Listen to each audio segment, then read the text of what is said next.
1.3 프랭클린의 중국 통치 제도 연구와 활용. 프랭클린은 중국의 사법과 법전, 신문제의 철폐, 중국 정부의 통계 시스템, 중국 정부의 경제 이론과 상공업 정책 등 중국 제국의 정부 제도와 정책에 대해 아주 깊은 관심을 가졌다. 그는 중국 정부 제도와 정책을 깊이 이해하고 미국에 도입하기 위해 국부들 중 누구보다도 열성적으로 노력했다. 열정적으로 노력했다. 중국으로부터의 편지. 벤저민 프랭클린은 1788년 5월 5일자로 작성한 중국으로부터의 편지는 그가 여러 책에서 끌어모은 중국 지식을 어느 선원의 이야기 형식으로 꾸민 그 자신의 상상적 묘사로 개진한 경쾌한 죄답니다. 작은 소설 같은 건데 편지라고 해서 마치 하루에 다 쓴 것처럼 5월 5일 날 이런 식으로 되어 있어요. 근데 뭐 하루에 다 섞었어요. 삶을 쓴 거기 중국에서 어떤 서양 사나이의 삶에 대해 쓴 건데. 자. 이 가상적 편지글은 런던의 간행물 더 레파저터리지의 1788년 5월에 실려 공개되었다. 이 짧은 글은 프랭클린의 중국 애호적 자세와 지식, 그 사고 패턴을 아주 명백하게 드러내주고 있다. 따라서 중국에 대한 적대의식을 노골적으로 표출한 다니엘 디포의 로빈슨 크루소의 삶과 이상한 놀라운 모험과 대립적 입장을 취하는 프랭클린의 이 문예적 중국 애호 작품에 대한 분석을 통해 중국 제도에 대한 그의 지식, 정보 수준과 활용 의도를 먼저 짚어볼 수 있다. 로빈슨 크루소의 모험 1편, 그 다음에 2편, 3편 계속 나왔는데요. 1편이 주로 이제 동화책으로 많이 알려져 있는 건데 이건 대단히 반중국적이고 반극동적인 그런 책이에요. 근데 뭐 뜻도 모르고 막 그리고 우리나라 어린이들한테 이걸 읽히고 뭐 영화 만들고 영화도 만들어진 것도 있대. 우리나라가 만든 게 아니라 서양사회에 만든 아주 형편없는 사람이 쓴 삼류 소설가이자 노예 무역상이자 노예 사역자인 자가 쓴 건데 극동에 대한 경멸과 모멸의식으로 가득 차 있다. 자. 이 편지는 나라는 화자가 쿡 선장의 선단에 참가했던 영국 선박 리졸루션 호로 항해한 바 있는 보통 사람들보다 지성이 뛰어난 한 선원의 이야기를 전하는 형식으로 기술되고 편지의 발신지는 리스본이고 날짜는 1784년 5월 5일이다. 어느 포르투갈 선장의 유혹 때문에 자기의 선박에서 탈주한 이 선원은 이 선장이 이끈 선원들과 함께 한국 강도들로 해독되는 40명의 커리 강도들에게 붙들려 중국 해안에서 해적질을 하다가 중국 관원에 체포되어 투옥당한다. 커리 해적들은 모두 목이 잘리고 이들에 의해 붙잡힌 포로 신세로 밝혀진 포르투갈 선원들과 그 영국 선원은 재투옥되었다. 그러나 곧 조정의 명에 의해 빼앗긴 배는 되찾았다. 중국으로부터의 편지는 서두를 이렇게 설정한 뒤 중국의 인도적 교도 행정을 상세히 기술한다. 커리 레드론스라고 한 말이 실은 커리가 코리아를 잘못 발음했을 것이라고 하면서 그 안에서 해독을 해주는 거니까 아마 코리아에 대해서 말한 이 사람의 유일한 언급이야. 벤저민 프랭클린은. 근데 나중에 이제 온도를 모방해서 미국의 난방 시스템을 개혁을 하려고 해서 만들어내는 걸 보면 한국 건지는 알았는지 몰랐는지 몰라도 한국 온도를 그대로 미국에 이제 도입하려고 하고 있어요. 오늘날은 어떻게 되어 있죠? 아파트가 밑바닥이 난방이 되는 것을 독일 말로는 보덴하이중이라고 그러는데 바닥 난방이라고. 그건 이제 전 세계적으로 한국 아파트에만 있었던 거고 독일에서 받아들여서 독일 아파트 중에 이제 아주 최고급 아파트의 바닥 난방이 된다고 하이중이.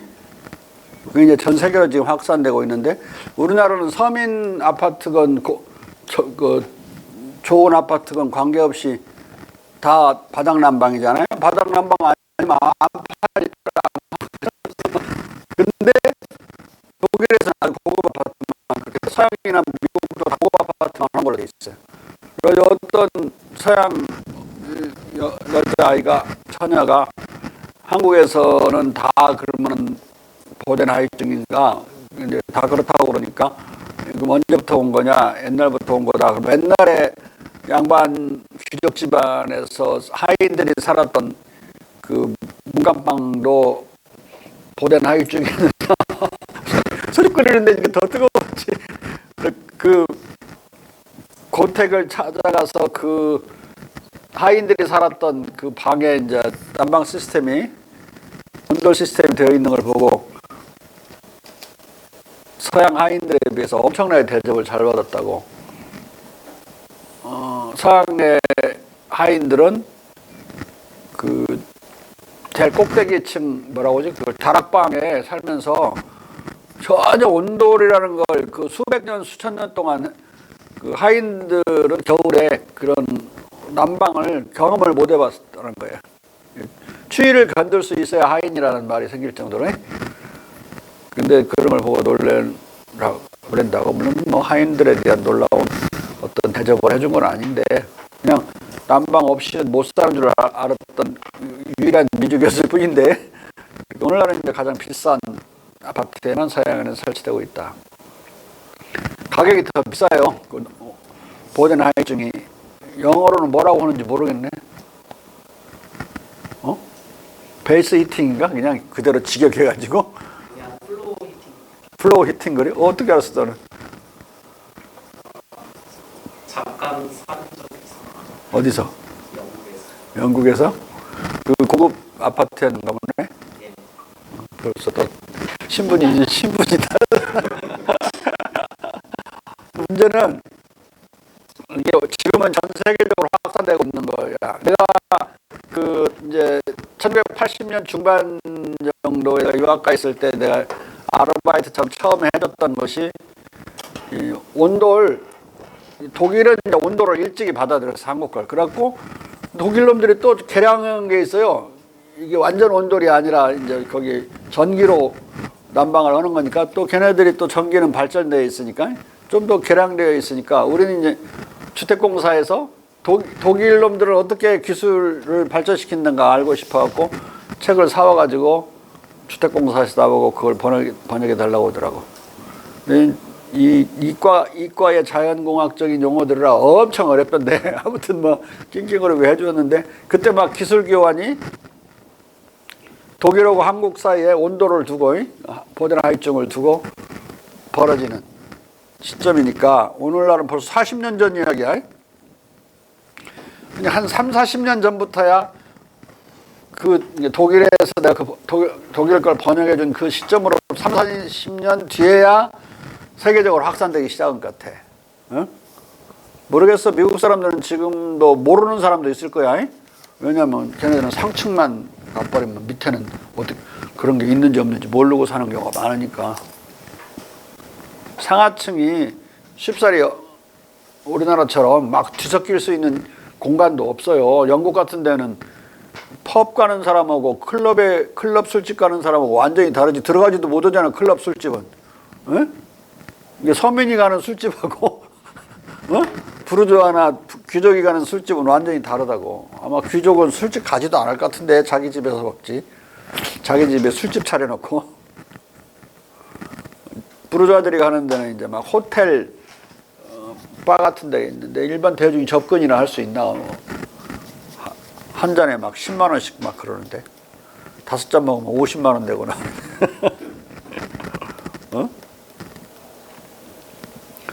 근데 우리는 막 섞여서 막 밥 먹고 술 먹고 막 그러잖아요. 그렇게 섞이지도 않아요, 서양 사람들. 자, 읽어. 그 선원의 이야기에 의하면 2명의 포르투갈 환자는 감옥에 남았으나 보살핌을 잘 받고 곧 회복되었으나 석방되지는 않았다. 감옥은 아주 깨끗하고 바람이 잘 통하는 곳이었고 안전하게 담장이 쳐지고 수비되고 굉장한 질서로 다스려지는 여러 열의 건물과 여러 뜰락으로 구성되어 있었다. 모두가 일해야 하지만 그들의 일은 고되지 않았다. 여기서 지금 뜰락은 사투리예요. 뜰이야 맞거든. 근데 뜰이라고 쓰는 사람 못 봤어요. 모든 뭐 커피숍 레스토랑이 다 뜰락으로 돼 있지. 여기 그냥 서울말 되는 거 아닌가 이러다가 표준말이 자, 그래서 나 떠락이라고 써놨어요.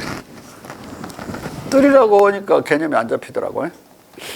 감옥에서는 이 일에 대해 약간의 임금을 지불했다. 이 임금이 제공되는 쌀밥과 합치면 충분한 것 이상이었다. 그 선언은 영국에는 적어도 그가 알았던 감옥들 가운데 이런 편안한 감옥이란 존재하지 않는다고 생각하기에 이른다. 자, 여기서 지금 한 가지 교도 행정에 있어서 중국이 엄청 인간화되어 있었다는 거, 마치 근대화되면서 교도 행정이 인간화됐다 이런 식의 사고가 우리 한국 사람들, 특히 친일 세력들이 우리 구한말 국사를 해석할 때 주입시킨 것을 알 수가 있어요. 이 시기에 1700 지금 한 5, 60년경이거든요. 독립혁명 전쟁이 벌어지기 전이야.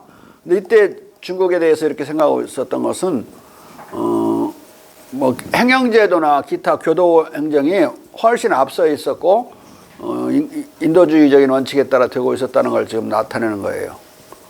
예? 있지도 않은 말을 쓴 게 아니라 책을 보고 쓴 거예요. 여러 자료를 끌어 모아갖고 거기서 주로 서양 놈들은 중국을 접할 때 주로 감옥을 먼저 접해요.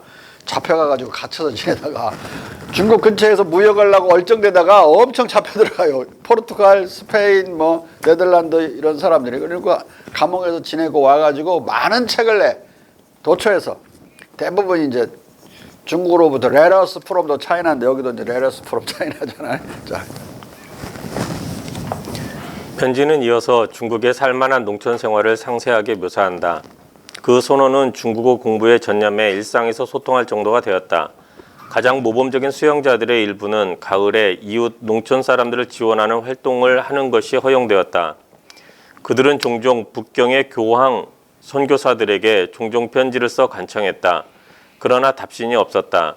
그는 1년 이상 감금 후에 농촌 지원 활동 중에 발을 크게 베어서 어느 농가의 치유를 위해 맡겨졌다. 그는 거기서 비누와 구두를 만들어 지금 주어 자유형이라기보다는 조선이나 중국은 이 시대에는 귀양살이 같은 것으로 이제 그걸 형기를 마치니까 어느 잠자는 데만 감옥으로 지정해 놓고 낮에는 나가서 일하는 거예요. 이래서 돈 벌고 그건 이제 가지고 있을 수는 없지만 맡아놨다가 추록할 때 이제 돈을 돌려주는 이런 시스템이니까 지 밥벌이는 지가 하면서 감옥살이 하는 꼴이야. 좀 더 오늘날에 비하면 훨씬 낫고 뭐 밖에 나가서 일할 수 있는 조건을 보면 형기를 거의 다 마치고 한 5분 후 4 마치면 5분 후 1 정도 남아있을 때 밖에 공장 가서 일할 수 있는 자유를 주잖아요. 자유라기보다는 권리를. 그래서 돈을 벌 수 있는데 지금 우리나라 감옥에서도 이제 옛날에 있었던 이 제도를 뻔딴 거예요. 계속 가둬놓으면은 가둬놓다가 갑자기 석방하면 그게 그 사회에 적응하나? 취직해서 뭐 돈을 벌 수 있도록 미리 조금씩 해주는 거, 적응 기간을. 근데 이때는 아예 처음부터 다 풀어놓았고 이송은 했지만 이 도시에서 저 도시로 이송은 했지만 가둬놓고 하루 종일 가둬놓고 자유를 빼앗는 식의 자유형은 없었다. 자. 그는 거기서 비누와 구두를 만들어 주어 그들과 사귐으로써 발이 치료된 뒤에도 그곳에 남았다. 그는 가죽 신발을 만들어 주면서 중국 여성의 발이 영국 여성의 발보다 작다는 것이 거짓이라는 것을 알았다. 이 가죽 신발이 놀랍도록 좋은 것으로 받아들여져 이웃 마을 주민들도 이 신발을 원했다. 자, 중국 여성들은 발이 작아만해야 돼서 발을 막 작게 만들었잖아요. 그게 서양에 엄청나게 알려져 있는데 그건 그래도 귀족 부인들의 발을 말하는 거야. 안 걸어 다니도 되는 사람들. 근데 이 농촌의 여인들은 맨발 벗고 다니는 경우도 많고 맨발 벗고 일해야 되는 경우도 많잖아요. 남자들도 신발 신고는 들어가지 않지. 그 논에는 그냥 맨발로 들어가지. 그러니까 맨발로 다니면 발이 커져. 그러니까 영국 여성보다 발이 크다는 걸 여기서 알았다. 이거. 그렇게 뭐라고 하지? 그 졸라매는 거 발? 전족을 하는 게 아니라는 걸 일부라는 것을 알았어요. 모든 중국 여성이 전족 하는 건 아니다. 이걸 지금 나타내려고 하는 거예요. 자. 그는 가죽 신발을 만들어 팔아서 농가 주인에게 주당 은 1원스의 이윤을 가져다 주었다. 농가 안에는 비누를 팔아서 돈을 벌었다. 그들은 그의 자유를 얻게 해서 그에게 그들의 땅과 땅떼기를 주어 그를 농가에 붙잡아 두려고 계획했다. 그들이 선물 공세로 교도관을 설복하고 절름발이 신세를 핑계로 그의 농가살이를 눈감아 줄 것이라고 믿었다. 그는 그들이 때로 개고기를 먹을 때를 제외하고 그들의 생활 방식을 좋아했다. 그들의 돼지고기는 탁월했다. 쌀밥, 다양한 의상 등이 다 아주 좋았다. 그는 아니 그 중국하고 월남하고 한국하고 일본은 다 개고기를 먹는데 중국인들 엄청 좋아하고 서양에서 왜 한국의 개고기 먹는 것만 갖고 시비 거는지 이상해 죽겠어. 그리고 프랑스 북부에서도 먹고 스위스에서 한 캔턴에서 개고기 먹거든요. 거기보다 우리가 더 많이 욕을 먹고 있어요. 네? 자. 그는 총을 좋아했고 만드는 것을 배웠다. 두부를 만드는 공정도 알았다. 그는 이 농가에 1년 정도 살았지만 할아버지가 소녀와 혼인에 동의하여 그 딸을 얻지 못했다. 이어서 그 편지는 서양인들이 이해할 수 없는 중국의 승려와 회동을 가진 불교라는 일종의 문화가 있지만 이를 지지도 않고 회당에 가지도 않았고 아주 이단적이었다. 마음을 표하고 선물을 지고 추수기에 존경을 바치는 작은 우상, 불상이 있지만 다른 때에는 거의 존경을 바치지 않는다. 그는 그의 농가 주인에게 왜 유럽에서 유럽인들이 그러듯이 교회당에 가서 기도하지 않는지 물었을 때 그들이 그들을 위해 기도하라고 사찰에 돈을 지불했고 그들은 집에 머물러 그들의 일에 마음을 쓰니 타인에게 기도해 달라고 돈을 준 다음 친히 기도를 하는 것을 어리석은 짓일 것이고 성직자들이 기도하는 동안 그들이 더 많이 일하면 일할수록 그들이 성직자들에게 기도 대가로 잘 지불할 수 있는 능력이 커진다고는 대답이 들어왔다. 커진다는 그자 빼세요. 근원에서 그자 빼. 그러니까 우리 집안의 복을 위해서 우리 동네의 복을 위해서 어떤 스님한테 빌어달라고 돈을 내주잖아요. 그리고 지금도 많이 그러지. 브라질이나 서양이나 이런 데로 상사 직원이 파견 나가면 보통 3년 정도 걸리죠. 3년 동안 제사 못 지낸다고 자기 조상들에게. 대신 지내달라고 해서 돈 많이 내놓고 가죠. 3년어치 내놓고 간다고. 근데 또 찾아가서 기도를 하고 빌고 그러면 돈 낸 보람이 없지. 그런 뜻이야 지금. 자. 벤자민 프랭클린은 서적을 통해 자기가 동경하는 세속적 시민 종교를 중국에서 발견하고 중국인들의 철저히 세속화되고 철저히 현세 구복적 차한적인 종교 생활을 이렇게 간략하게 요약하고 있다. 피한적이라는 말 반대말 이승적인, 그러니까 저승에서의 행복이나 천당 갈 것을 구하지 않고 이승에서 잘 살려고 애를 쓰는 거. 예. 개똥밭에 굴러도 이승이 낫다는 그런 현세주의를 말하는 거예요. 자. 그리고 편지는 중국인들의 노동과 일상생활을 묘사한다. 중국인들은 말을 조금 키우는데 이 말들은 작지만 강했고 군마로 쓰였고 농사일이나 마차를 끄는 용도로는 쓰이지 않았다. 소가 쓰이지만 일은 주로 사람들이 했다. 여행객도 주로 가마가 달린 인력거로 실어 날랐다. 화물도 2사람 또는 4사람이 들어 옮기고 손수레로 실어 날랐다. 역마차나 집마차, 사륜마차는 쓰지 않았다. 그러나 도로는 납작한 돌로 포장되어 있었다.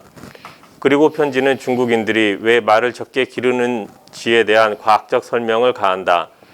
중국인들은 그들이 황제를 높여 부르는 대부가 그의 제국이 짐승들보다 자식들로 가득 채워지게 만들게 했기 때문에 말을 기르는 것을 금한다고 말한다.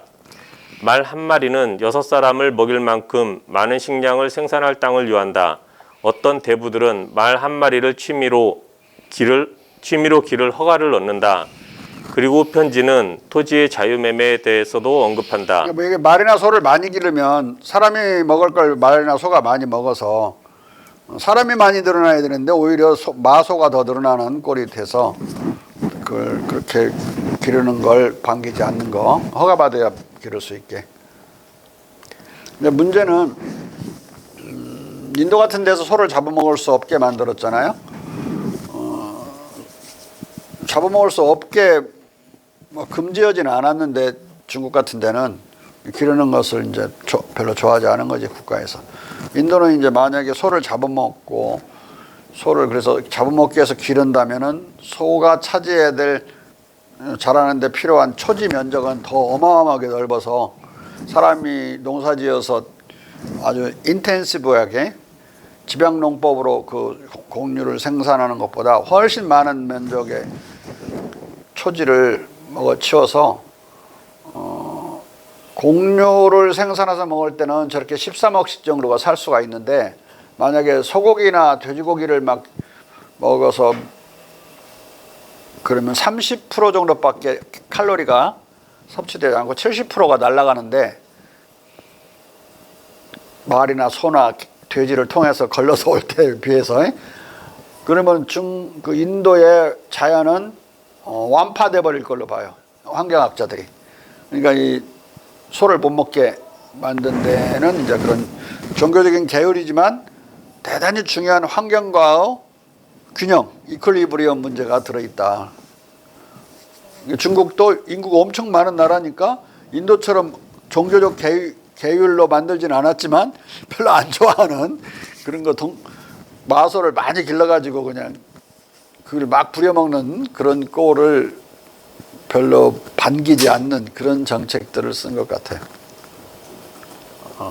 우리나라에서도 조선에서도 말을 잘 안 길렀고 제주도에서나 군말을 기르거나 그랬지 그걸로 나르기 위해서 뭐 짐을 나르기 위해서 마차를 만들려고 기르지 않았다. 마차를 쓰지 않았어요. 마차는 있었지만 그 높은 사람이나 타고 일반적으로 쓰지 않았다. 짐 실어 날리는 마차로 쓰지 않았어요. 대부분 엄청난 짐들은 조운으로 연해에서 이제 선박으로 운반을 했고 소는 농사일에 쓸 수 있으니까 이제 소는 좀 길렀는데 잡아먹는 건 별로 좋아하지 않았다. 엄청난 토목공사를 하고 힘든 날에나 이제 소 잡아서 제사 지내고 난 뒤에 그것들을 끓여서 이제 설렁탕이 그렇게 해서 생겨나죠. 선농단에서 그 농사 감사 지내고 그걸 막 큰 솥에다 집어넣어서 막 끓인 뒤에 고기 건져놓고 식으면 그걸 끓인 물에다가 잘게 썰어서 집어넣어서 만들기 시작한 게 이제 설렁탕인데 소를 잡을 수 있었던 것은 관청의 행사, 왕의 행사였기 때문에 말과 소를 잡을 수 있는 명령은 임금으로부터 나온다는 건 고대적인 원칙이었는데 조선시대까지 그런 건 아니지만 그래도 쉽게 잡을 수 있었던 건 왕과 관련된 공사였기 때문에 그렇다. 소고기를 먹었지만 그렇게 자주 매일 먹지 않았어요. 그 너비아니는 오래전부터 나왔죠. 너비아니는 소고기를 얇게 썰어서 양념해서 굽는 불고기인데 오늘날은 불고기를 즉석에서 하지만 옛날에는 구워 나왔어요. 구워 나와서 얇게 한 것들인데 또 갈비를 막 저며가지고 한 걸 뭐라고 하죠? 떡갈비도 그때 다 있었고 근데 소고기가 막 영조 때 소고기 구워 먹는 게 유행이 되니까 막 도처에서 소고기를 구워 먹어갖고 성균관이 돈이 넘치는 경우가 있었는데 성균관만이 도축을 해서 서울 시내에다가 육고기를 공급할 수 있는 특허권이 있었거든요. 그러니까 고기는 나올 때는 거기밖에 없으니까 거기로 돈이 다 모이는 거죠. 그 유행이 되니까. 영조가 엄청나게 걱정해. 이 소를 엄청 잡아야 되는데 이거. 그래서 소고기 먹을 때 술 마시면서 소고기 먹으니까 금주령을 내리기도 해. 이게 소를 덜 먹게 하려고. 근데 뭐 금주령 내면 뭐해 몰래 먹는데. 성공한 적이 없지 금주령이. 옛날 미국에서 금주령 내렸을 1930년대 결과는 어떻게 됐지? 마피아가 왕청 부자 됐어요. 그놈들이 그 불법 알코올 거래해가지고 만들어서 어리석은 정책이야. 인간의 욕망이 있는 곳에 그걸 금하려는 모든 정책은 실패한다. 욕망이 있는 곳에 욕망을 통제할 수 있는 자들의 덕택으로 범죄자들이 권력자가 되기 쉬워요. 욕망이 있는 건 권력이 있어요. 그 욕망을 주는 자들이 엄청난 영향력을 행사하게 돼요. 그게 그들이 그걸 충족시켜주는 그 리스크를 위험부담을 말하자면 떠안는다는 대가로 돈을 왕창 받아버리고 비싸게 그러는 걸 뭐 그렇게 부당하다고 생각하지 않죠. 저놈들은 감옥 갈 각오를 하고 있는 놈들이니까 사모는 사람들 입장에서는. 미국에서 1930년대에 그랬다. 정조도 그 금지령 내다 다 나중에 그냥 포기해버려. 그냥 막 먹으라고 나중에. 어떻게 되겠어? 많이 먹으면 소가 부족해지지. 소고기 값이 올라가고 다시 또 먹는 게 줄어들고 시장이 알아서 조정해 주는 거지. 임금이 조절 못하는 거죠. 그리고 우리나라에서 소고기가 확산되는 것은 그런 금전적인 이유로도 제한이 있지만 한 25% 정도 되는 소양인들은 소가 안 좋아요. 설사는 많다. 소고기를 먹으면 안 먹어요. 소고기를 좋아하는 사람들은 태음인들 또는 소음인들도 잘 먹지. 그렇지만은 우리 국민이 전부가 육고기를 좋아하지 않는, 그 소고기를 좋아하는 거다. 예? 태봉 씨. 네? 돼지고기를 좋아해요? 소고기를 좋아해요? 소고기가 더 좋습니다. 소고기가 좋아요? 네. 소고기 연속해서 3끼 먹었어요? 연속해서 안 먹었어요. 먹고 싶냐고. 뺑 소고기를 먹고 싶어?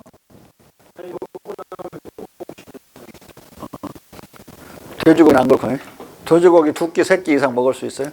돼지고기는 한 끼 먹으면 맛있게 먹었는데도 한 끼 먹으면 먹을 줄 알지, 돼지고기. 그것도 잘 먹었어요. 태음인. 태음인. 개고기 좋아해요? 개고기나 닭고기. 육류 중에는 최고. 좋아하냐는 말은 즐겨 막 사다 먹냐고 그냥 자기가. 그 치킨 같은 거 자주 먹어요? 지금 몇 살인데 치킨을 계속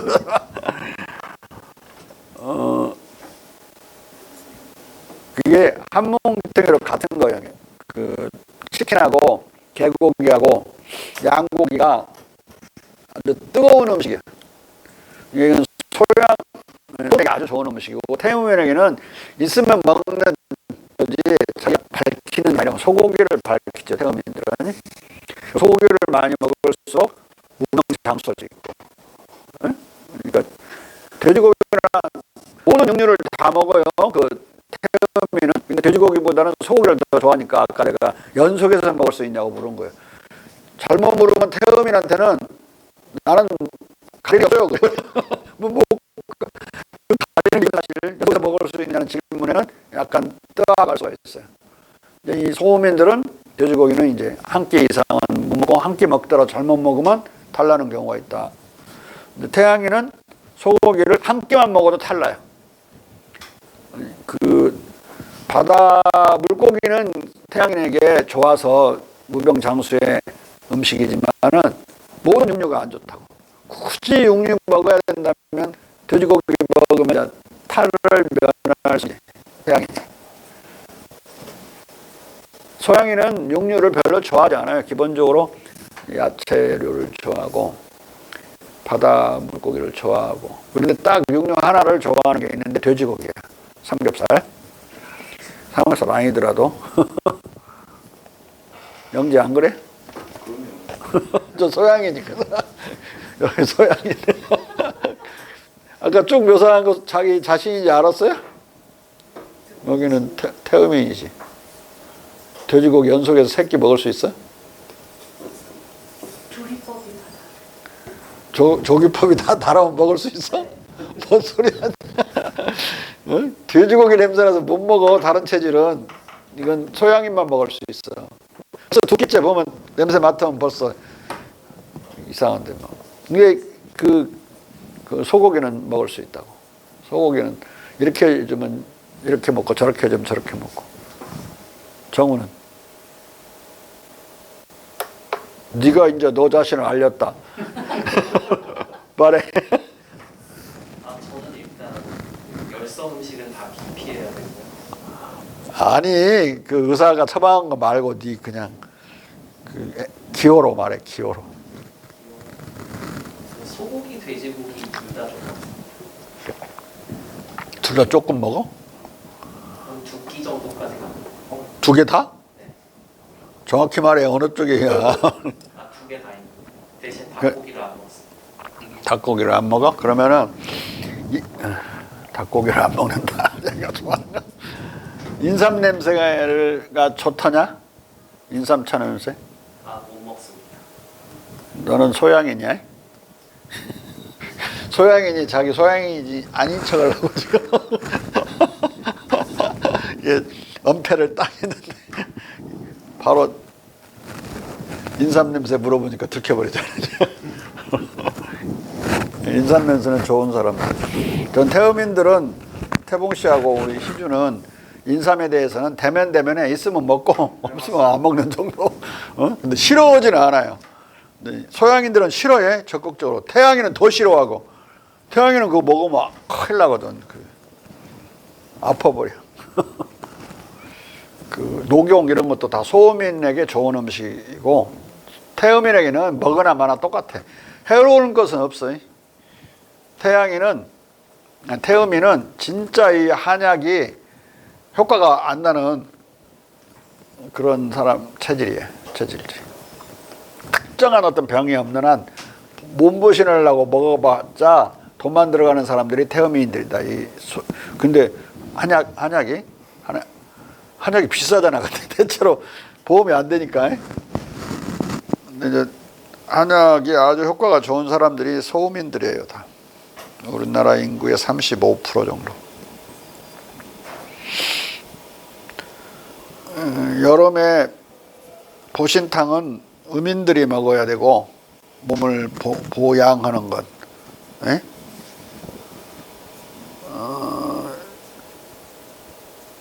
서양인들이 여름에 삼계탕이나 보신탕 먹으면 아주 안 좋아요. 더위 먹어버린다고. 차라리 삼겹살 구워 먹는 게 낫다고. 삼겹살 보험을 해줘야 돼. 소양이는 여름에 엄청 더운 여름에 보험을 해줘야 된다. 돼지고기 삼겹살 구워 먹든지 뭐 찜해 먹든지 뭐 그렇게. 보양 음식과 보험 음식이 있는데 돼지고기는 아주 정확한 보험 음식이다. 몸을 차게 만들기 때문에 소양인에게는 좋은데 늘 열이 많은 이런 희주한테는 안 좋아. 한 끼까지는 괜찮은데 두 끼째는 냄새나서 못 먹어. 몸에서 거부하는 거예요. 자기 코와 위가 거부해. 아주 더러운 음식을 먹기 싫어하는, 그래서 억지로 먹으면 구토해버리잖아요.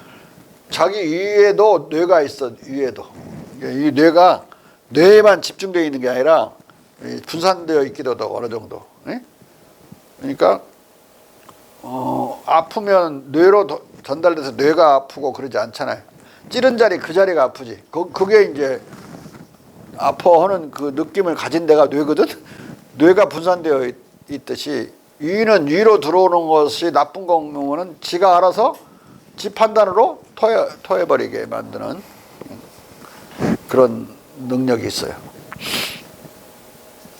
심장 같은 것도 막 이식 수술하고 그러면은 그 이전 사람의 그런 행태와 기능이 이식받은 사람에게 막 나타나고 그래요. 심장도 나름대로의 뇌수가 일부가 있거든. 그 안에 그 근육들의 움직임이나 이런데 버릇의 형태로 있든 판단의 형태로 있든 있어요. 자, 읽어. 주인은 멀리 떨어진 농촌 지역에 살던 죽은 친척이 그에게 남긴 농장을 받게 되면 그가 살던 땅을 팔고 전 가족을 데리고 그 소유지를 취해 가서 거기에 산다. 중국인들은 바다 생선을 제국의 심장부로 수송하는 배에 종사하는데 이 생선들은 층층이 끼워 넣은 얼음과 지푸라기와 같은 큰 바스켓들 안에 넣음으로써 뜨거운 날씨에도 신선하게 유지된다. 2, 3일마다 이 물고기들은 도중의 얼음집에서 신선한 얼음으로 다시 싼다. 중국인들은 언제나 물살을 거슬러 올라가는 방식으로 10일 동안 항해를 해서 새로운 농장에 도달했다. 그리고 중국인들의 고칠 수 없는 사기 행각에 대해서도 잊지 않고 기술한다. 여기서 이제 사람들이 서양 사람들은 뜨거운 여름에 얼음을 어디서 나지? 이런 의문을 갖고 이 편지를 읽겠죠. 네, 많은 함의가 있는 거예요. 얼음 장사가 얼음 상인들이 어마어마하게 많았어요. 우리나라 서울에도 얼음 상인이 벌써 1000가구 정도 이상 넘어갔을 때 서빙고동, 동빙고동이 문을 닫아요. 국가 관리가 유지할 필요가 없어지면서 그냥 궁궐에서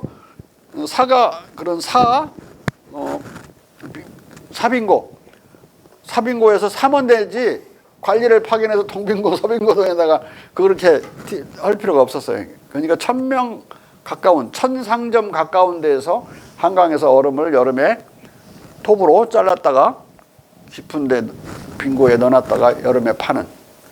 그래서 이제 아이스크림도 만들고 왕이 사다가 대신들에게 나눠주기도 하고. 아이스크림은 중국과 조선에 다 있었다. 오늘날과 같은 아이스크림이 아니라 오늘날 아이스크림은 이렇게 뭉치지 않게 하려고 화학약품이 들어가 있는 거예요. 우리나라 아이스크림은 지금 설빙이라는 데 있죠. 설빙에서 나오는 그 아이스크림이 이제 원래 극동의 아이스크림이고 그게 서양으로 전해져서 오랫동안 그렇게 거기도 만들어요. 근데 지금 나오는 것과 같은 그 뭔가 화학약품 섞어갖고 엉키지 않게 만드는 이 아이스크림은 최근 작품이요. 1950년대 이후의 작품이라고. 원래 아이스크림이 이렇게 되어 있지 않다고. 건강에 아주 좋게 돼 있었지 그냥. 예? 설빙이라는 것은 눈이잖아. 눈이 얼은 거. 그러니까 눈으로 따지면 가루눈처럼 되어 있는 아이스크림이었어요. 설빙 맛있어요. 먹어본 사람. 다 먹어봤어요. 네. 예. 아니요. 먹어봤어? 너는? 그럼 내 말 알아듣겠구만. 원래 우리 아이스크림이 그렇게 돼 있었다. 그래서 이 시내에서 팔았어요. 그 사람들이 얼음 장사가 만들어 판 건 아니고 얼음을 띄어다가 또 장사를 하는 사람들이 만들어 팔았다고. 그걸로 이제 우리가 알고 있는 팥빙수도 만들었지만 그렇게 설빙을 만들어 팔기도 하고 그랬다고. 여러 가지 용도로. 자. 도둑질, 강도질, 주택 침입은 엄벌을 받지만 영국에서 우리 젠틀맨들 간의 말 사기가 자유인 것처럼 거기서 사기는 만물만사에서 자유다. 이 마지막 말로써 플랭클린은 몽테스퀴에가 50년 전 중국 비방의 한 주요 항목으로 우려먹었던 중국인들의 상업적 사기 행각을 평범한 현상으로 만들고 있다. 그러니까 영국에서는 젠틀맨끼리 말로 하는 사기가 그 자유인데 중국에서는 그냥 만물만사에 관한 모든 사기가 다 자유라고 그렇게 좋게 듣게만 묘사하고 있어 지금 중국을. 자.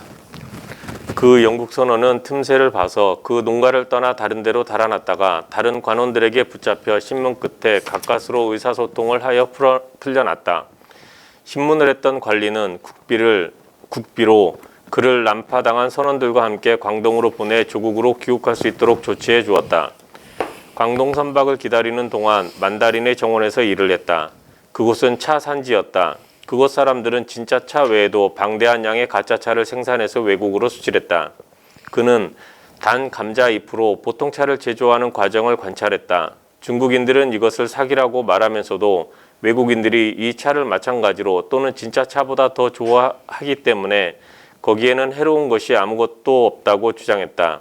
이거 지금 가짜 차를 만드는데 북한에서 가짜 고기를 만들거든요. 고기가 없으니까.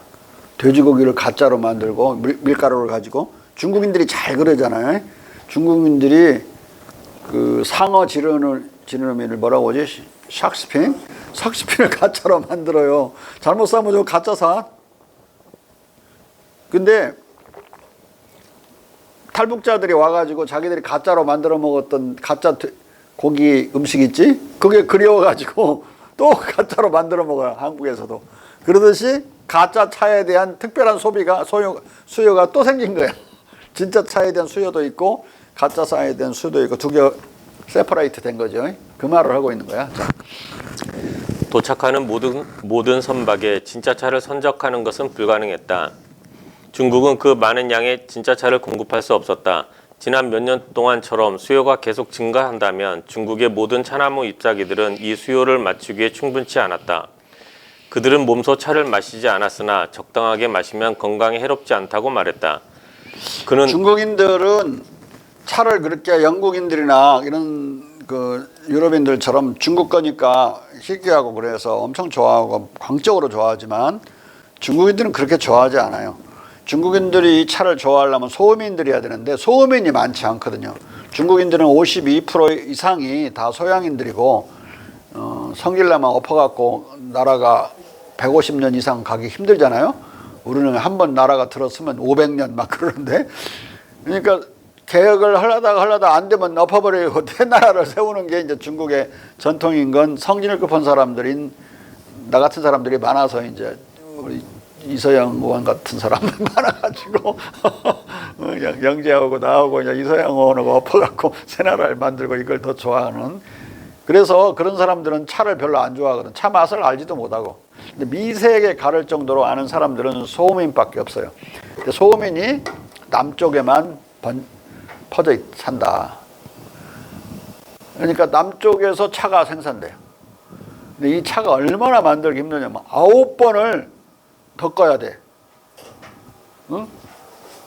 말리고 또 덮고 또 말리고 덮고 9번 돌아버려요. 이제 차를 생산하는 농지도 농지지만 대부분 차 공장이라고 불러요. 공창이라고 해서 중국말로는 공창이라고 부르는데 차 공창 9번을 덮고 있어야 되니까 많은 인부가 달라붙어 있고, 예? 그걸 말리는 것도 햇볕에 말리는 게 아니라 방에다가 말리는 거거든. 불을 떼서 말려서 또 다시 덮고 또 불 떼서 말려서 덮고. 그러면 불 떼는 사람, 거두고 말리는 사람, 또 덮는 사람, 많은 인력이 막 몇십 명, 100명씩이 필요하지. 차 공장에서. 이 차 잎을 따가지고 서양으로 수출하면은 얼마든지 수출할 수 있지만 이 덮는 과정의 복잡성 때문에 대량 생산이 어려운 일이 거야. 그러니까 이 차는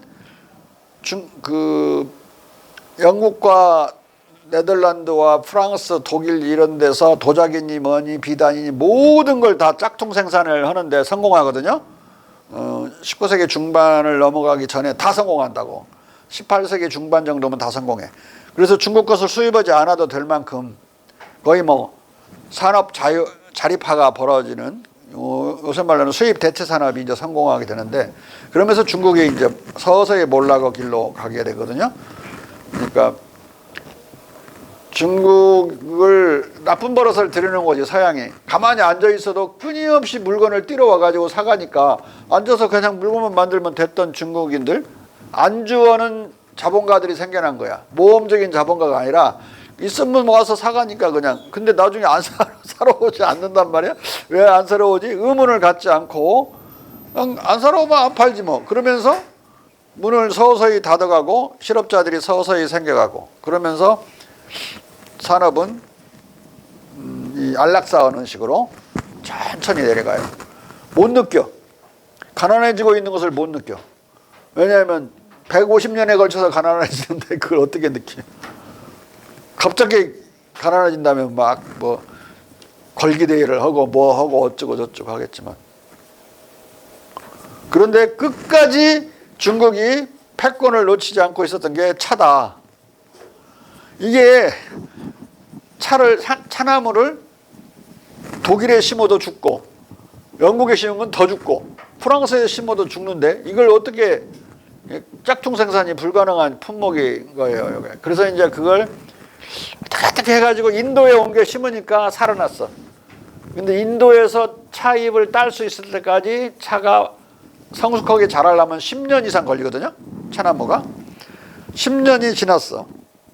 10년이 지났는데 그 만드는 기술인 덧끄는 기술을 어떻게 도둑질해 갖고 배워가지고 또는 엄청난 그 임금의 그런 중국 노동자를 이제 인도로 모셔가 가지고 이제 하는데 19세기 초에 약 20% 정도 인도 차가 대체제가 돼요. 그래도 여기 80%는 다 중국서 수입해야 되고 19세기 초 내가 잘못 말해서 아까 그래도 너무 많은 돈이 금화가 영국의 금화가 중국으로 빠져나가는 거예요. 차를 사다 보니까. 그래서 도저히 안 돼서 아편을 중국 아편을 가져다가 인도에서 길러가지고 아편을 팔아서 다시 자기들이 준 금을 다시 꺼내가지고 그걸로 다시 이게 사는 그 구조를 만들려다가 아편 전쟁이 나는 거예요. 이 차가 세계를 바꾼 그런 신물이야, 신물. 그리고 아편 전쟁은 이 차 때문에 일어나는 거 아니에요. 미국 독립혁명도 보스턴 차 사건 알죠? 차에다가 세금을 조지 3세가 오왕창 때려버리니까 미국인들이 우리가 완전히 봉인해 그냥 그 우리 세금 낼람 그 정도 낼람 우리한테 대표권을 달라고. 영국 의회에 단 한 명의 국회의원을 뽑지 못하는 식민지인데 거기다가 세금은 막 서너 배씩 때리니까 차를 보스턴에 떠 있는 그 영국 차죠. 영국 차는 이제 중국에서 수입해 가지고 이렇게 돌아와서 동인도 회사를 돌아 가지고 이제 그 미국에 온 건데 보스턴에 이제 입항을 했거든요. 거기 차를 전부 다 바다에다 때려 던져 넣어버려요. 홍차. 그래갖고 석 달간 보스턴 앞바다가 홍차의 그 붉은 물로 가득 차 있었어. 그게 독립전쟁의 시발이야. 이게 차가 세계를 2번을 바꿨지. 태봉 씨 안 그래? 네? 미국 독립전쟁도 차로 인하여 벌어지고 아편전쟁도 실은 말이 아편이지 배후에는 차 살 돈을 벌라고 아편 판 건데 이 차 문제를 여기다 또 프랭클린이 또 언급해놨죠. 자. 도착하는 모든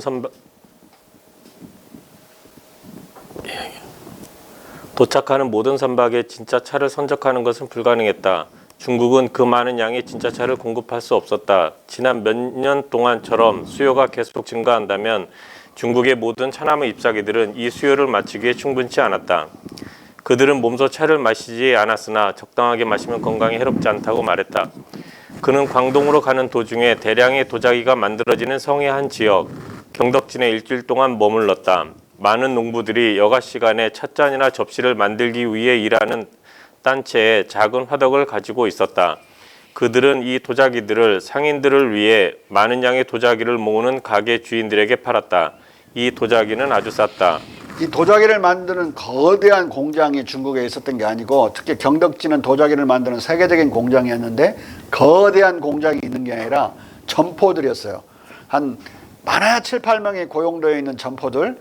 그러면은 그 점포들은 이 농가에서 이렇게 여가 시간에 만든 또는 농사 안 짓는 그 휴경할 때, 가령 겨울에 이렇게 만들어서 이렇게 아마추어식으로 만들어서 내다가 이제 도매금으로 팔면 그걸 사 모았다가 서양 상인들이 오면 이제 내주는 식으로 이렇게 했기 때문에 농촌은 맨날 일할 수 없잖아요. 적어도 3개월은 쉬어야 되기 때문에 겨울에 그 유효 노동력을 이용해서 전국적으로 이렇게 돌아왔어요. 모든 비단도 다 마찬가지였어요. 광목도 마찬가지.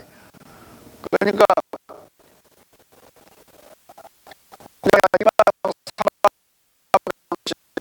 텍스틸을 생산하는 기계제 섬유 생산하고 다르게 광범하게 퍼져 있는 농촌에서 그런 여유 인력들이 틈틈이 그런 뽕을 따다가 누에도 키우고 거기서 실을 뽑고 뭐 비단을 짜고 그걸 걷어가는 사람이 따로 있고 그렇게 해서 거기에 고용된 사람이 한 20만 명. 그런데 층층이 고용되어 있는 게 아니라 싹 산계되어 있는 거예요. 그러니까 위아래 사람이 없는 거예요. 전부 모든 연결고리는 자유계약으로 되어 있고 예? 그걸 네트워크 생산이라고 그러거든요. 오늘날은 지금 미국도 그렇게 네트워크 생산을 하죠. 월마트가 공장이 없어요. 전 세계에 그런 부품들을 싹 산계에서 생산하게 첨가로 하고 실적으로 다 계약. 미국 완제품이 들어올 때까지. 그리고는 내 때로는 월마트 걸 달고 나가는 거야. 근데 그거 마찬가지로 중국에서 먼저 나온 이 네트워크 생산 방식은 자호상인 주도라고 하는데 자호는 오늘 브랜드야. 빅바이어라고 그러죠. 미국의 사람들이 와서 우리나라나 맨날 대만이나 기타 이런 데서 그렇게 계약하고 가는 사람들, 빅바이어들을 만나서 계약을 하기 위해서 우리나라 이제 옛날 형편이 없었던 우리나라 재벌들은 종합상사 같은 걸 세웠다. 근데 종합상사도 미국의 빅바이어를 바로 만나는 건 아니고 일본이 한번 또 매개해 주니까 걔네들이 와이로 떼먹고 또 우리에 넘기니까 먹잘 건 별로 없었지만 중국도 아무튼 그런 식으로 해서 손노동이 엄청나게 발달돼 있고 지금도 컴퓨터는 대부분 아마 조립이나 이런 것은 대만에서 한다고. 대만에서 일반 가구에서 한다고. 가구에서. 그 최첨단 제품인 컴퓨터가 그냥 간의 노동으로 만들어지는 그것이 오늘날도 경쟁력을 가장 강력한 경쟁력을 갖듯이 옛날에도 강력한 경쟁력을 가져서 영국의 공장제 텍스틸이 중국에서 하나도 팔리지 않았다. 대부분 사람들은 실제 경제사를 모르는 사람들은 중국의 아편전쟁 이후에 개방된 그 항구를 뚫고 내륙시장으로 영국의 상품들 그런 것들이 몰고 들어와서 중국을 초토화시켰을 것이다 이렇게 생각하는데 하나도 안 팔려요. 첫째 비쌌고 둘째 질이 나빴어요. 중국인들이 생산하는 것보다. 네트워크 생산 방식이 훨씬 더 저렴했던 거예요. 그러기를 100년 이상 그래요.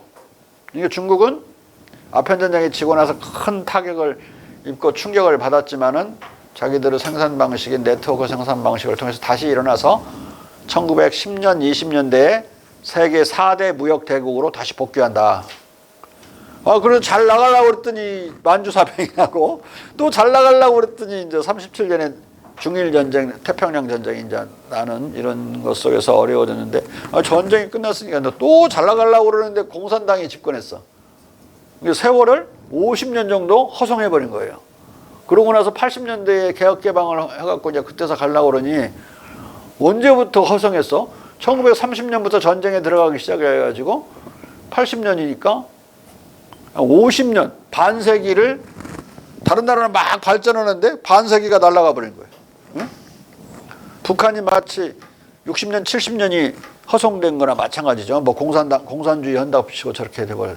중국보다도 북한은 훨씬 더 많은 세월을 허송하고 있는 거죠. 발전할 수가 없어요, 저렇게. 이야기는 좀 엉뚱한 데로 갔지만은 중국의 이제 원상에서 이제 보자면 이렇게 되어 있었다. 자. 그리고 그 영북 선언은 중국인들이 큰 바퀴 수레를 중국 안에서 바람에 의해 추진되게 한다는 것은 사실이 아니다고 말한다. 그리고 자신의 말로 바로 보완한다. 그러나 바퀴 손수레 짐꾼들은 정말로 어떤 광활한 대지를 지날 때 바람이 순조로우면 때로 가벼운 대나무 돛대로 지탱되는 얇은 면직 돛을 편다. 이 돛이 짐꾼들이 전진하는 데 도움을 준다. 그는 한 번 이중 바퀴를 단 그런 바퀴 손수레의 300개의 무더기를 보았다. 이게 이제 랜드쉽이라는 건데 육지의 배, 육지배 돛단 육지의 배인데 이것은 이미 1580년에 벌써 알려져요. 유럽에. 중국은 평야가 엄청 많거든요. 특히 사막업 평야는 사막업 모래는 밟으면 푹푹 빠지는 모래가 아니라고. 아무리 밟아도 단단해가지고 이 사람이 절대 빠지지 않는 것이라서 거기에 수레를 끌면 수레 바퀴가 빠지질 않아요. 그러니까 거기서 바람이 늘 불고 있어. 사막에. 이 사막에 늘 부는 바람을 이용해서 상당히 빠른 속도로 수레를 움직일 수 있고 낙타나 말이 지친다면 이 수레는 안 지치는 거예요. 바람이 계속 부니까. 근데 이게 이 전부를 두고 엄청 논쟁을 한다고. 나는 실제로 유럽에서 이 랜드십을 만든 사람도 있어, 네덜란드 사람이. 그렇고 실제로 가봐. 상당히 잘 가거든. 네덜란드 바람 많이 불잖아요. 근데 뭐 차박기도 하고 뭐 하기도 하고, 중국은 이제 더 평지니까 가능하다 알고. 그리고 스턴턴이라고 하는 중국의 전문가, 중국 전문가는 1860년에 실제로 그걸 관찰해요. 이보다 지금 60년, 100년 뒤죠. 벤자민 프랭클린의 이 글보다 100년 뒤에 실제로 중국에서 관찰을 한다고. 근데 여기서 올바로 말하고 있지, 프랭클린은. 가짜다가 아니라 실제로 있다는 걸 말하고 있어요. 상당히 정확한 정보를 가지고 있었던 거예요, 프랭클린은. 이 논쟁에서도 올바른 쪽에 서 있기 때문에. 자. 여기서 벤자민 프랭클린은 멘도자가 처음 보고하고 여러 중국기들이 거듭 확인한 돛을 달고 바람으로 가는 무태 배를, 또 밀턴의 신라권에도 나오는 돛과 바람으로 가는 등나무 수레의 존재를 과감하게 부정하고 바람의 산발적 도움을 받는 돛단 바퀴 수레의 존재만을 확인해주고 있다. 여기서 프랭클린의 중국 지식은 약간 오차를 보이고 있다. 늘 적당한 바람이 불어대는 황량한 중국 평원지대에서 산발적으로가 아니라 언제나 돛을 펴고 달리던 이 돛단 수레는 18세기 영국과 네덜란드에서 리메이크 되었고 19세기 초에도 중국학 교수 조지 스톤턴 말해줬죠. 스톤턴. 중국학 교수 조지 스톤턴은 중국에 갔을 때 돛을 달고 바람으로 가는 무채 배가 여전히 운행되고 있는 것을 자기 눈으로 확인했다. 이 돛단 수레, 이 돛단 수레에 관한 아마 어떻게 보면 가장 자세한 연구가 이 황태현에서만 이루어진 거예요. 그 수백 년에 걸쳐서 1580년부터 내가 추적하기 시작해가지고 이 1860년대까지 스턴턴까지 지금 추적을 한 거니까 이게 사실인 것을 입증을 하려고. 왜냐하면 기본적으로는 그 밀턴의 그 글 때문에, 밀턴의 그 구절 때문에 연구하기 시작한 건데, 대부분 밀턴 영문학 연구자들은 이게 가짜라고 생각해요.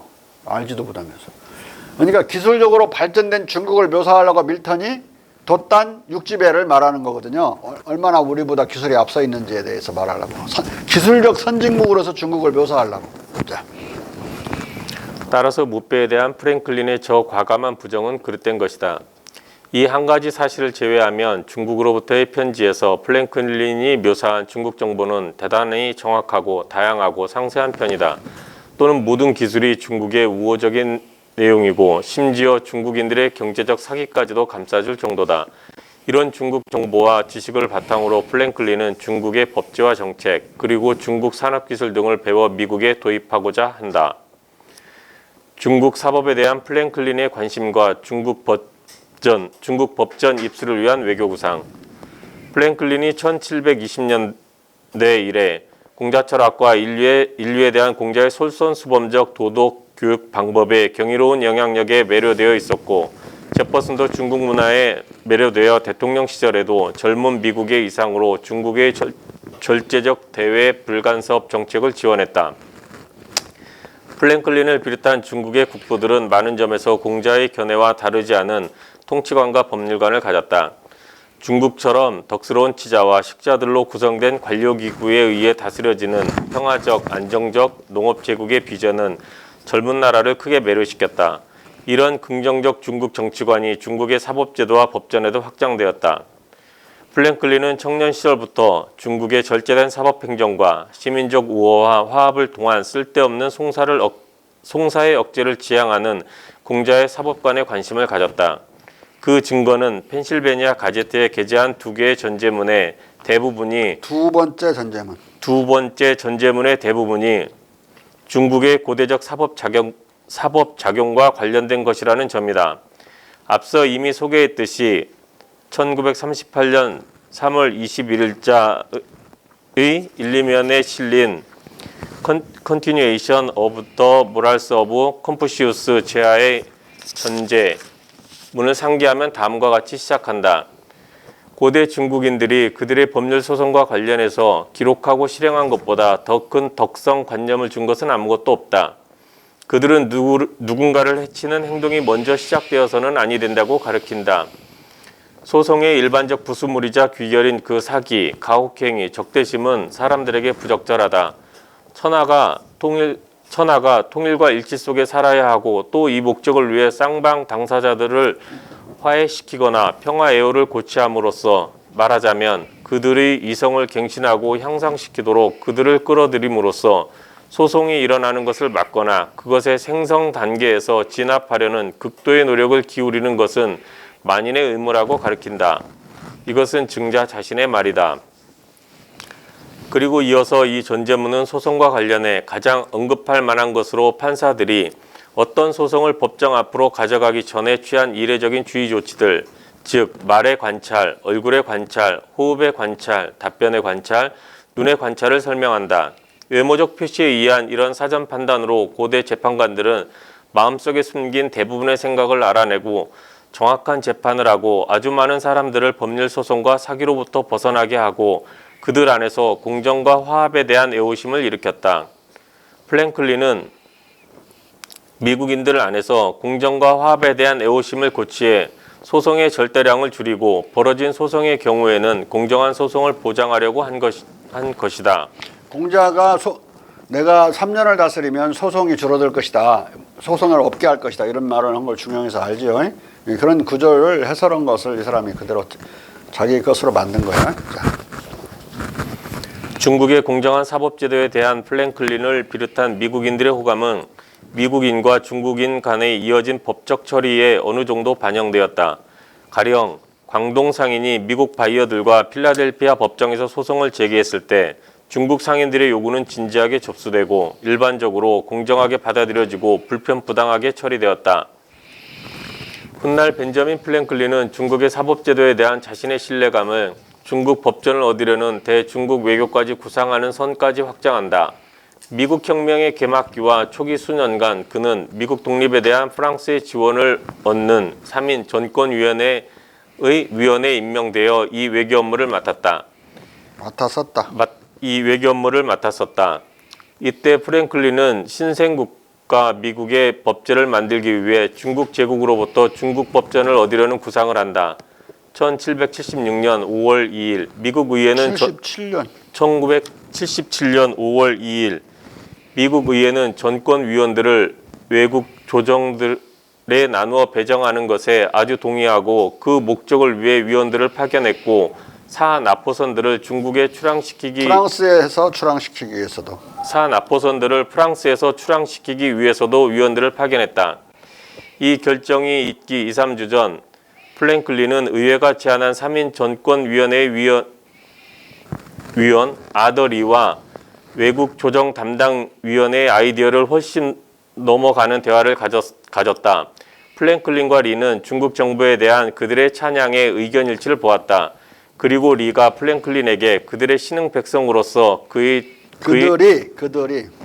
그들이 신흥 백성으로서 그의 정부의 지혜를 채택하기를 열망해서 그의 법전을 얻기를 원한다는 것을 황제에게 알리기 위해 중국 황제에게 특사단을 파견한다면 그들은 다른 국가들이 일반적으로 나타났던 것처럼 그 조심스러운 정부의 공포를 경감시키고 경계심을 일으키는 상태로 나타나지 않을 것인 만큼 황제가 그들은 아메리칸스들이야.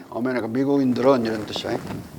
황제가 그 법전을 주는 방향으로 바뀔 수 있을 것이라는 의견을 개진했는데 플랭클린 박사도 그와 같은 의견이었다. 우리가 신흥국가니까 우리가 바로 발전해 나가려면 당신들의 선진적인 법률이 필요하니까 그 법전을 우리에게 주시겠습니까? 부탁하면 줄 것이다 이런 이야기야. 자. 미국의 국부들이 독립선포 직후 중국 법전을 얻어 신흥민주공화국 미국의 헌법과 법제를 만드는 구상을 했다는 이 역사적 사실은 서구 문명과 법의 우월성을 조작하는 저작들을 쏟아냈던 몽테스큐에 헤겔, 마르크스, 베버 같은 고전적 유럽 오리엔탈리스트들의 면상을 후려갈기는 사건이었다. 우리나라 경국대전이나 이런 것이 단순한 것이 아니에요. 여기서는 말하자면 강의회전, 옹정회전 이런 중국의 법전들을 말하는 것은 그걸 얻으려고 하는 건데 우리나라도 그에 못지않은 그런 체계화된 법전들을 가지고 있었죠. 경국대전, 속대전 또 기타 그 이후에도 법전들이 계속 정조대로 나오고 그러는데 이 성문화되어 있다는 것이 대단히 중요한 거예요. 이 성문화된 법전을 얻으려고 했던 거라고. 얻으려고 했어요. 중국의 우리나라의 법전도 우리가 중시해서 적용을 했지만 거기에 규정이 없는 것들 대부분 대명률, 명나라 법전을 적용했죠.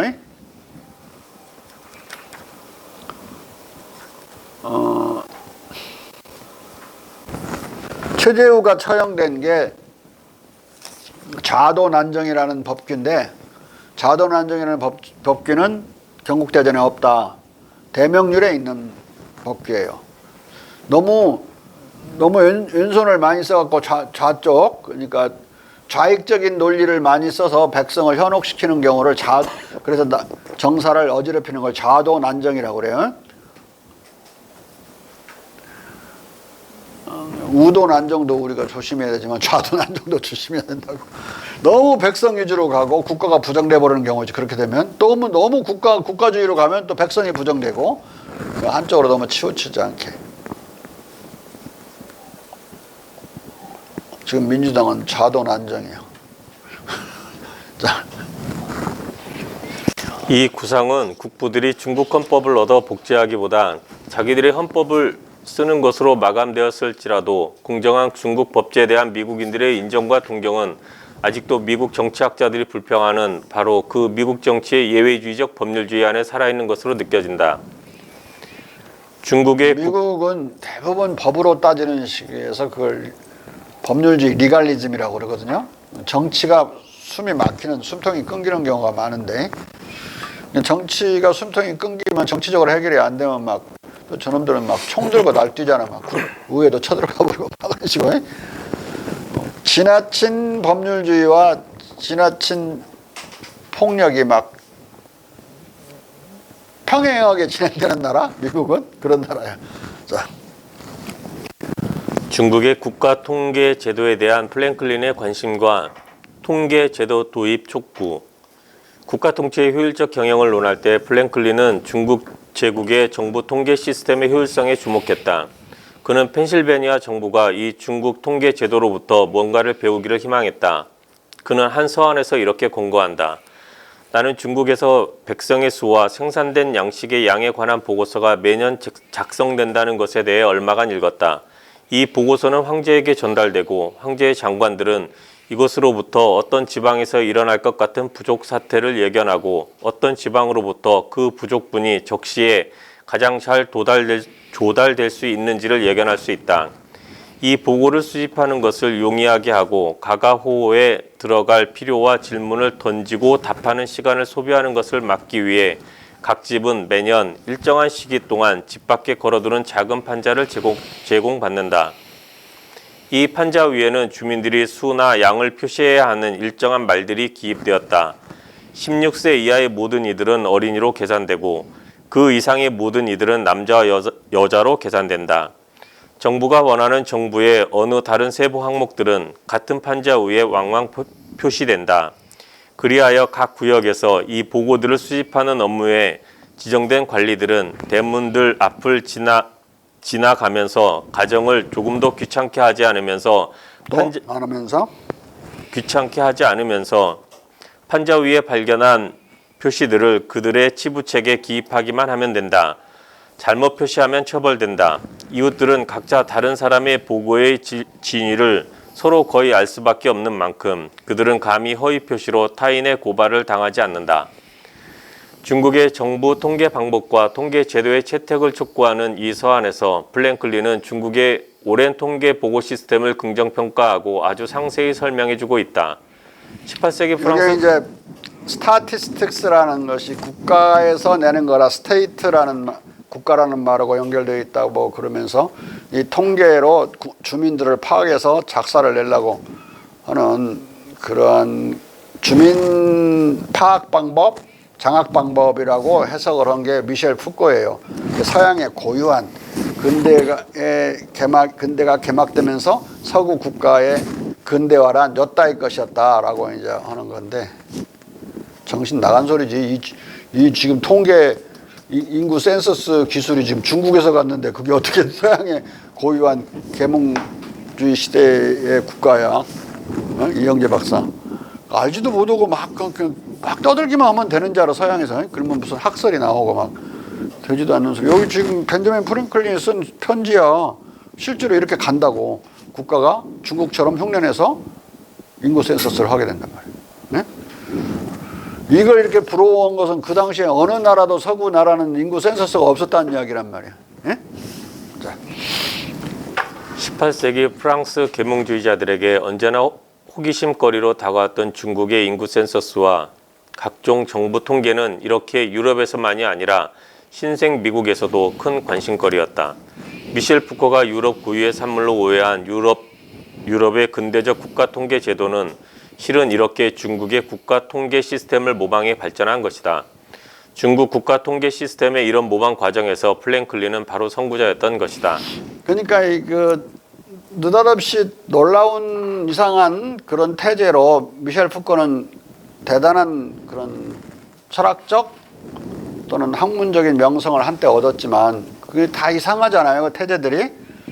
근데 그 말을 들어보면 아주 깜짝 놀랄 그런 번뜩이는 아이디어로 논변은 전개되지만 결론이 늘 이상한데 그 이유는 서양의 근대적인 모든 제도가 중국에서 갔다는 사실을 몰라가지고 서양의 뭐 기독교에서 나온 거고 뭐에서 나온 거고 그딴 식으로 복지제도도 서양의 기독교에서 나온 거로 봐요. 영혼을 장악하려는 셀소르게 있죠. 케어 오브 소울 신부나 이런 사람들이 무슨 고민이 있으면 그 포장 치어진 데 들어가서 하는 거 고해성사. 그 고해성사가 바로 심지어 그 인간의 영혼까지도 케어해주는 보살펴주는 그것이 이제 물질적으로까지 확대되는 과정이 복지제도가 이제 성립하고 나오고 그러는 걸로 얘기를 해요. 그래서 죽는 것도 자유로울 수 없게 굶어 죽을 수도 없는 완전한 자유를 완전히 박탈당하는 그런 국가가 근대 국가다 이렇게 말을 해요. 근데 그 복지제도도 전부 중국에서 간 거거든.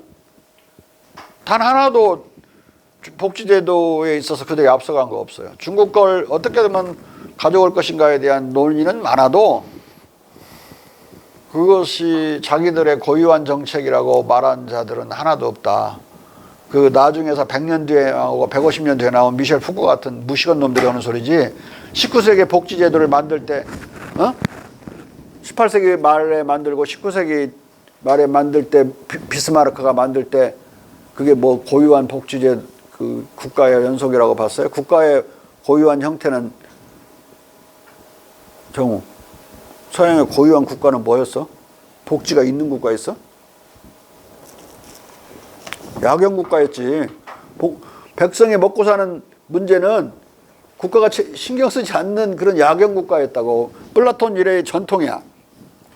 아담 스미스에서 정교하게 일원화된 국가가 해주는 것이라고 하는 것은 그런 사회 간접 자원만 해주면 되는 것이고 도둑놈 잡고 국방하고 사법 시스템만 맞춰주면 국가가 할 일 다 하는 거예요.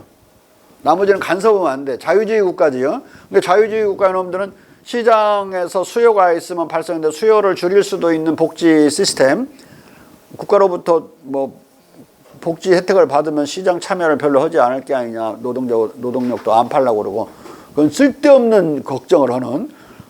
아니 일자리가 없어서 일을 못하지 먹을 거 생겼다고 이러지 않나 사람들이? 이래서 좀 더 잘 먹으려고 그러고 잘 먹으면 신문도 사고 만화책도 사고 그런 문화 쪽으로 막 가려고 그러지.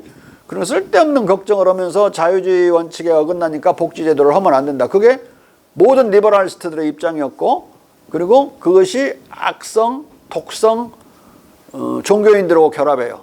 종교인들은 이제 어떤 식으로든 굶주리는 자들은 게으른 자들이고 게으른 자들은 하느님의 그런 명령을 어긴 죄인들을 봤어요. 죄인들을 도와주는 것은 죄악이야. 그 논리는 순전히 신학적인 논리인데 리버럴리스트 결론은 똑같아. 도와주지 말아야 된다는. 그리고 복지제도에 적대적이야. 두 세력이. 그 장벽을 뚫는 데는 그 내부에 어떤 논리도 그 장벽을 못 뚫어. 서양 안에 있는 어떤 기독교 철학을 동원하든 그리스 철학을 동원하든 어떤 뭐 그들의 논리로는 못 뚫어요. 공자 철학에 가면서야 그 논리가 돌파되는 거예요. 그리고 논리만 간 게 아니라 중국에서 실제로 그 복지제도가 작동을 하면서 아름다워 보이거든 그 나라가. 그러면서 그 논리가 돌파되는 거예요. 그렇게 하면 나라가 망하는 것 아니냐 이런 고민이 그러지 않다는 걸 현실로서 중국이 보여주고 떡 버티고 있으니까 주장하는 사람들은 쉬웠지. 예? 농노가 더 많은 걸 생산하느냐 자유로운 농민이 더 많은 걸 생산하느냐 이 논쟁도 중국은 훨씬 더 많은 농산물을 내서 당시 사학 가까운 인구들이 먹고 사니까 훨씬 더 많이 생산하는 거 아니냐. 중국은 자유로운 농민인데 독일은 농노와 같은 예농 농민이란 말이야. 그 훨씬 더 적게 생산하는 거 아니냐. 그러니까 논쟁을 이론적으로만 하면은 어려워요. 막 100년가 200년도 가고. 근데 실제로 실존하는 그런 복지국가가 있다는 사실이 모든 논쟁을 단축시켜주는. 예?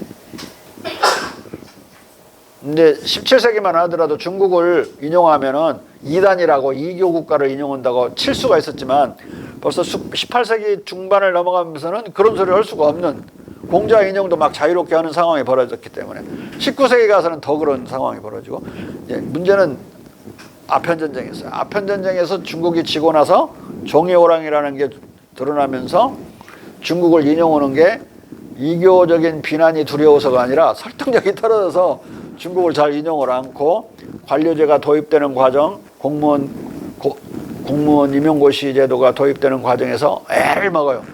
이거 중국을 본따라서 하자고 하는 말을 노골적으로 하지도 못하고 제한사에는 중국에는 이렇게 수천 년간 되었다 이렇게 돼 있지 중국 제도를 도입하자 이렇게 말을 못해요. 이렇게 하는 게 좋다고 말을 하지 그냥. 중국을 인용하면 아편전쟁 이후에는 설득력이 없기 때문에 그런 사태가 벌어져서 미국 같으면 1886년 때야 공무원 임용고시가 도입된다고. 근데 1882년에 조미 수호조약 아니었어? 조미 수호조약을 맺을 때도 공무원 임용고시가 없었던 거야 미국에. 뭐라고 뽑았냐? 네포티즘, 정실인사, 아름아름 해갖고 아는 놈 공무원 만드는 그런 낙후한 나라였어요. 예? 그러니까 서양 것은 이미 앞질러 있었고 막 그런 게 아니고 그때서 그런 거고 심지어 인쇄술은 1898년에 가서야 지역 연판 시스템이 완성돼요. 지역 연판 시스템에 관한 특허는 프랑스에서 1830년경에 특허가 이미 나왔는데 그 지형이라는 종이에다 찍는 그 지형의 그 종이가 너무 비싼 거예요. 특수종이라. 그리고 거기에 그 연판 납을 녹여서 붓는 그런 과정의 기술적인 어려움 또 그것으로 만들었다고 해서 많이 찍어내기는 어렵고 근데 그것을 이제 실린더에 감아갖고 연판은 얇으니까 싹 감긴단 말이야. 감아서 돌리면 막 나오는 것까지 완성되는데 거의 50년 이상 걸려요. 1850년 이상, 60년 가까이 1898년에 지형 연판 시스템이 완성돼요. 그래도 그 지형은 여전히 비쌌어요. 비쌌고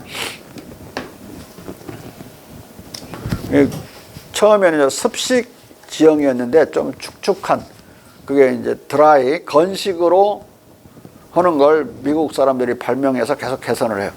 그러면서 실린더로 돌리면 찍히는 그리고 또 지형을 만들었기 때문에 그 조판된 거 있죠. 지형으로 찍은 뒤에는 바로 조판을 해판할 수가 있어서 그 활자들을 가지고 다른 걸 또 금방 조판을 해낼 수 있는 완성된 활판 인쇄술이 나와요. 1898년에야 우리나라하고 조미 수요 조약을 맺은 지 한참 지난 뒤에 근데 그러고 나서도 그리고 우리에 들어오거든요. 그걸 이제 신년 활자라고 그러는데 새로운 납 활자라고. 왜 신이 붙었냐면 우리도 납 활자가 있었기 때문에 일본을 통해서 들어온 서양식의 납 활자를 신자를 붙인 거야. 그러니까 그렇게 해서 완성돼서 들어왔다 할지라도 그러면서 이제 인쇄혁명이 나요 서양에서. 그러기 전에 구텐베르크 경우에는 전혀 아무런 변화가 일어나지 않았다. 전혀는 아니라도 거의 전혀 아니 미미한 변화만 있었을 뿐이고 하나의 음식 같으면 별미 정도 뭐 그렇게 맛있는 음식은 아닌데 이런 음식 저런 음식 먹다 보면 질리면 먹어보는 음식이 별미 아니에요? 별미 정도의 인서술이었어요. 그런데 지역 연판 시스템이 나오면서 이제 드디어 조판을 해판할 수 있었고 실린더에 감아서 돌리면서 빠른 속도로 거의 뭐 1시간에 1000부 정도를 막 1000장 정도 찍어낼 수 있는 상황이 되면서 10시간이면 10,000장 찍어내고 그러면은 신문을 만들어 팔 수 있잖아요. 이렇게 되면. 그래서 신문이 이제 호황을 맞게 되고 이제. 자, 그랬을 때 그들이 신년활자라고 해서 한국에 도입됐을 때 대한제국기죠. 도입됐을 때 어떤 일이 벌어지느냐.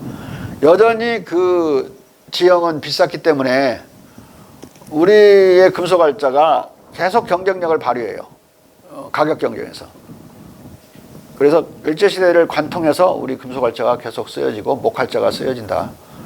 최종적으로 목활자가 사라진 우리나라의 금속활자가 사라진 날짜는 1968년이야. 1968년까지 우리나라 족보는 우리나라 활자로 찍었다. 다 그런 건 아니지만 특별히 비싼 족보는 우리나라 활자로 찍었어요. 그러니까 거의 신현활자가 들어온 것은 한성주보 막 이런 때 들어왔잖아요. 그게 언제냐? 1884년 이런 때예요. 1884년부터 일제시대를 관통했다고 본다면 16년, 한 50년 동안 한국의 금속활자가 여전히 경쟁력을 유지해요. 우리 걸로 찍는 게 더 많았다. 그리고 대한제국의 거의 모든 학생들을 가르치기 위한 교과서 있죠. 거의 모든, 내 말은 이제 90% 이상은 우리 금속활자, 전통적 금속활자로 찍어서 교과서를 배급해요. 공급한다고. 뭐 일부는 이제 그들로 찍은 것도 있지만, 그러니까 조미 수호조약문이나 영국조약문 이런 건 전부 우리 활자로 찍어요. 영국조약 이런 것도. 재밌죠? 왜 이 말을 하냐면 서양의 금속활자가 들어오자마자 우리나라 금속활자는 완전히 사라졌다. 그렇게 써놓은 글이 많아요. 실제로 조사도 안 해보고 얼마만큼이 서양식으로 찍혔고 얼마만큼이 우리 걸로 찍혔는지 조사도 안 해보고 그냥 서양 거 하면 껍벅 죽고 들어가는 거지 일단. 그러니까 뭐 말이 된다고 생각하는 거. 그래서 모든 금속활자를 연구한 책의 끄트머리 가서는 신현활자가 등장하죠. 끄트머리에서. 그러면 기가 탁 죽어갖고 꼬랑지 내리고 그냥 사라져버려. 책이 재미 하나도 없이 끝나. 모든 금속활자 관련 책이. 끝에 가서 당당하지 못해.